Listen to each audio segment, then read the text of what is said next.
அனைவருக்கும் வணக்கம். பகவத்கீதை அத்தியாயம் 1 அத்தியாயம் 2 சொல்லியிருந்தேன். இந்த வீடியோவில் அத்தியாயம் 3 சொல்கிறேன், கேளுங்க.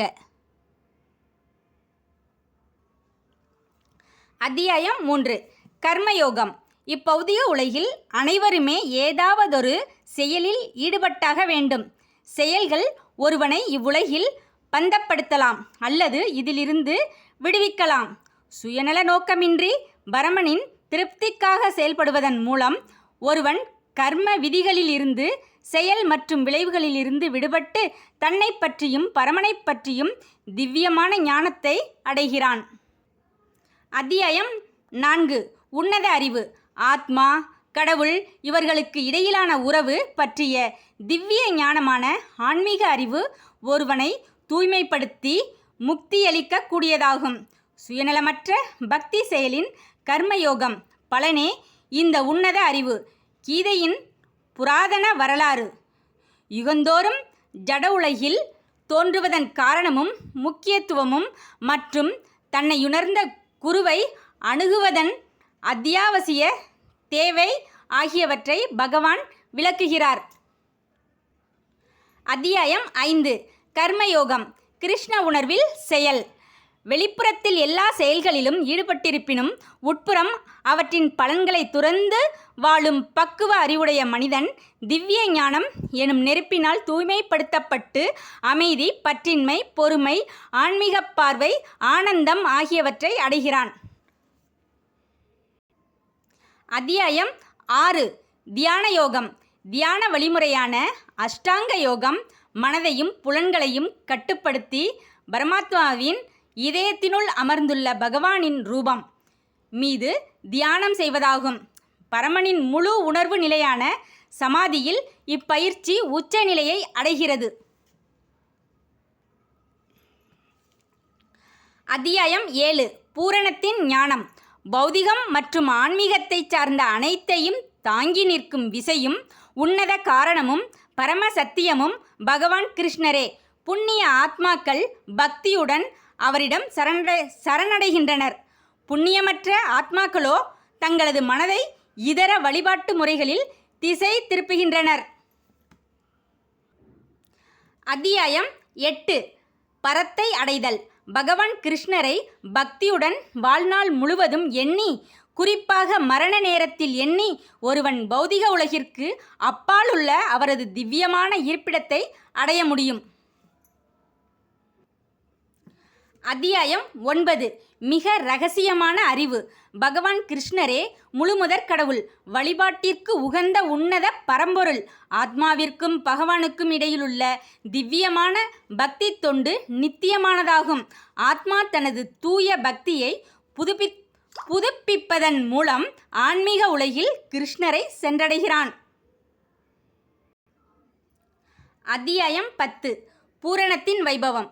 பௌதிக உலகமானாலும் சரி, ஆன்மீக உலகமானாலும் சரி, சக்தி, அழகு, கம்பீரம் ஆகியவற்றை வெளிக்காட்டும் அற்புதங்கள் அனைத்தும் கிருஷ்ணரின் தெய்வீக சக்திகள் மற்றும் ஐஸ்வர்யங்களின் ஒரு சிறு தோற்றமே. அனைத்து காரணங்களின் உன்னத காரணமாகவும் எல்லாவற்றையும் தாங்கி அவற்றின் சாராம்சமாகவும் விளங்குவதால் கிருஷ்ணரே அனைத்து உயிர்வாளிகளும் வழிபட வேண்டிய உன்னத பரம்பொருளாவார். அத்தியாயம் 11 விஸ்வரூபம். அர்ஜுனனுக்கு தெய்வீக பார்வையை வழங்கிய பகவான் கிருஷ்ணர் பிரபஞ்சம் முழுவதும் விரிந்துள்ள தனது எல்லையற்ற ரூபத்தை காட்டினார். இவ்வாறாக அவர் தனது தெய்வீக தன்மையை தெள்ளத் தெளிவாக நிலைநிறுத்தினார். மேலும் அனைத்து அழகுடன் மனிதனைப் போன்று தோற்றமளிக்கும் தனது சுய ரூபமே மூலரூபம் என்பதையும் விளக்கினார். தூய பக்தி தொண்டினால் மட்டுமே ஒருவரால் இந்த ரூபத்தை காண முடியும். அத்தியாயம் 12 பக்தி தொண்டு. பகவான் கிருஷ்ணருக்கு செய்யப்படும் தூய பக்தி தொண்டு பக்தி யோகம் எனப்படுகிறது. ஆன்மீகத்தின் இறுதி இலக்கான தூய கிருஷ்ண பிரேமையை அடைவதற்கு இதுவே மிக உயர்ந்த, மிக தகுதியான வழிமுறையாகும். இந்த உன்னத பாதையை பின்பற்றுவோர் தெய்வீக குணங்களை வளர்த்து கொள்கின்றனர். அத்தியாயம் 13 இயற்கையும் அனுபவிப்பனும் உணர்வும். எவனொருவன் உடலுக்கும் ஆத்மாவிற்கும் உள்ள வித்தியாசம், அவற்றிற்கு அப்பாலுள்ள பரமாத்மா ஆகியவற்றை உணர்கிறானோ அவன் இப்பௌதிக உலகிலிருந்து முக்தியடைகிறான். அத்தியாயம் 14. ஜட இயற்கையின் முக்குணங்கள்.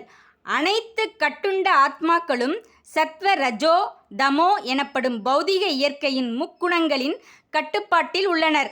இக்குணங்கள் யாவை? இவை நம்மீது எவ்வாறு செயல்படுகின்றன? இவற்றை கடப்பது எங்ஙனம்? மற்றும் தெய்வீக நிலையை அடைந்தவனின் அறிகுறிகளை பகவான் கிருஷ்ணர் விளக்குகிறார். அத்தியாயம் 15. புருஷோத்தம யோகம். பௌதிக உலகின் பிணைப்பிலிருந்து விடுபட்டு பகவான் கிருஷ்ணரை பரமபுருஷ பகவானாக உணர்வதுதான் வேத ஞானத்தின் இறுதி குறிக்கோளாகும். கிருஷ்ணரின் உன்னத தன்மையை உணர்ந்தவன் அவரிடம் சரணடைந்து அவரது பக்தி தொண்டில் ஈடுபடுகிறான். அத்தியாயம் 16. தெய்வீக மற்றும் அசுர இயல்புகள். அசுர குணங்களை கொண்டுள்ளோர் சாஸ்திரங்களின் விதிகளை பின்பற்றாமல் மனம் போனபடி வாழ்ந்து கீழ்நிலை பிறவியையும் பௌதிக பந்தத்தையும் பெறுகின்றனர்.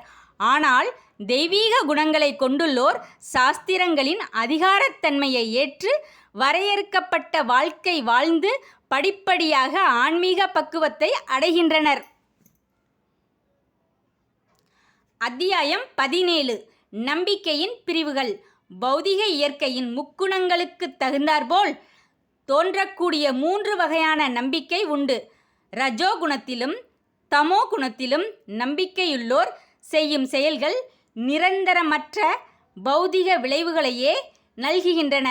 ஆனால் சாஸ்திர கோட்பாடுகளின்படி சத்வ குணத்தில் செய்யப்படும் செயல்கள் இதயத்தை தூய்மைப்படுத்தி பகவான் கிருஷ்ணரின் மீது தூய நம்பிக்கையையும் பக்தியையும் கொடுக்கின்றன. அத்தியாயம் 18. முடிவு. துறவின் பக்குவம். துறவின் அர்த்தத்தையும் மனிதனின் உணர்வு மற்றும் செயலின் இயற்கை குணங்களின் தாக்கத்தையும் கிருஷ்ணர் விளக்குகிறார். பிரம்ம உணர்வு. பகவத்கீதையின் மகத்துவம். கீதையின் இறுதி முடிவு பகவான் கிருஷ்ணரிடம் நிபந்தனையின்றி அன்புடன் பூரணமாக சரணடைவதே. தர்மத்தின் மிக உயர்ந்த பாதை. இஃது ஒருவனை எல்லா பாவங்களிலிருந்தும் விடுவித்து பூரண அறிவை நல்கி நமது உண்மை உலகிற்கு திரும்பிச் செல்ல உதவுகிறது ஆகியவற்றையும் விளக்குகிறார். இதோட பகவத்கீதை முடிஞ்சிருச்சு. பகவத்கீதையில் கிருஷ்ணர் அர்ஜுனனுக்கு வாழ்க்கையை எப்படி வாழணும் அப்படின்னு சொல்கிறது தான் இந்த பகவத்கீதை. இதோட பகவத்கீதை ஃபுல் முடிஞ்சிருச்சு. இந்த வீடியோவுக்கு சப்ஸ்கிரைப் பண்ணுங்கள், லைக் பண்ணுங்கள். நன்றி. அடுத்த வீடியோவில் பார்க்கலாம்.